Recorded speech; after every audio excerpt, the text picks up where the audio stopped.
እና ውስጥ ቁርአን ላይ በቁርአን ምዕራፍ ውስጥ ብቸኛ ስሟ የተነሳ ሴት እናታችን መርየም ናት። እኛ እናታችን መርየም ቁርአን ምዕራፍ ስሟ የተሰየመላት ብቸኛ ሴት ምዕራፍ እኮ ነው። ታሪኩማ በጣም በሰፊው ነው። እንግዲህ በእስልምና ውስጥ የንጽህና ተምሳሌት ተብለው የሚጠቀሱ አራት ሴቶች አሉ። የመጀመሪያዋ እናታችን መርየም ናት። መርየም ቢንት ዕምራን التي احسنت فرجها ይላል። ያቺ ንጽህና የጥብቅነት ተምሳሌት ይላታል። ዛሬ ኢየሱስን ገድለውታል የሚባሉትን አይሁዶች የኛ ናቸው ብሎ ደግፉ ኢየሱስ የኛ ነው የሚሉትን ጠላት አድርጎ ከማየት የበለጠ የሚዛን መዛባት አለ ብዬ አላስብም።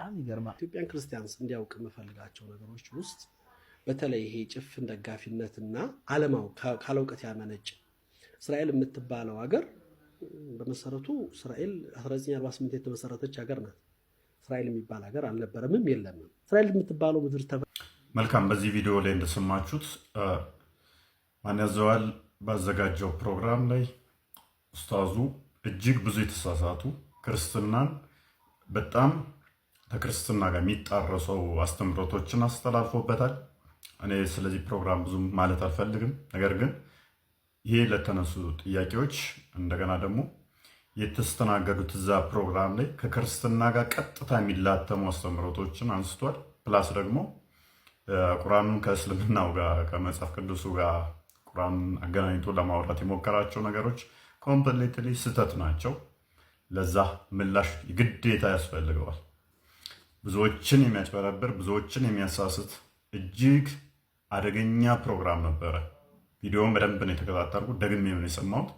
እጅግ በማር የተለወዘ መርዝ ነው። ለዚህ ፕሮግራም ትልልቅ ሚዲያ ያላችሁ ኦርቶዶክሳዊ ምላሽ ብትሰጡበት አሪፍ ነው።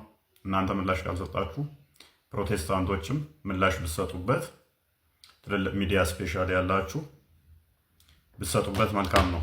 ይህንን ሞሮፍ ለፕሮቴስታንቶች ይህንን ጥያቄ አቀርበዋለሁ። ያው ኦርቶዶክሶቹ ምላሽ ላይ ሰጡበት ይችላሉ በሚለው ብዙ ጊዜ ልወደድ ባይ ስለሚያደርጉ እንደዚህ አይነት ፕሮግራም ነው የሚያስተናግዱት እነሱ ስለሆኑ፣ ፕሮቴስታንቶች ትልልቅ ሚዲያ ያላችሁ አደገኛ ፕሮግራም የተላለፈበት ነው። ክርስቶስን ዝቅ የሚያደርግ እንዲሁም ደግሞ ከክርስትና አስተምሮ ጋር ፈጽሞ ተቃራኒ የሆነ አስተምሮ ነው የተላለፈበትና ይህንን ምላሽ የሚሰጡ ከፈለጋችሁ ከእስልምና የወጡ ልጆችም አሉን፣ ኢንቫይት አድርጉን፣ ምላሽ እንሰጥበታለን። ቴንክ ዩ